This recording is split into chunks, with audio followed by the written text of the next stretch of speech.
अजून विषय ना पुढं बघा मला या सहकार्य विषयावर करा. बोलायचं फडणवीस नाही. साहेब, माझी फडणवीस लक्षवेधी कॅन्सल करा. चला. आपण प्रश्न घ्या. प्रश्नाची उत्तर प्रश्न नाही, मला उत्तर नको आहे.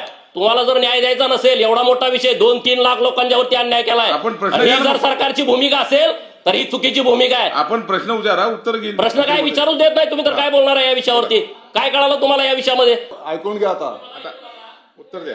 तुम्ही मला ऐकू नका म्हणजे अरे उत्तर घ्या, उत्तर घ्या, उत्तर घ्या. मी अतिशय अतिशय नम्रतेने आपल्याला सांगू इच्छितो, आपण नव्हते तरी मी थांबून राहिलेलो आहे विषयाचं गांभीर्य लक्षात घेऊन. आणि अध्यक्ष महोदय, मी तुम्हाला विनंती केली की चौथी लक्षवेधी परत घ्या. हो बरोबर.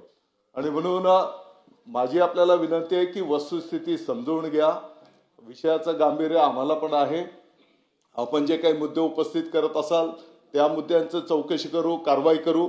परंतु आत्ताच्या घडीला जी काही आकडेवारी आहे आणि जी काही कार्यपद्धती संपन्न झालेली आहे ती पण तुम्ही ऐकून घ्या.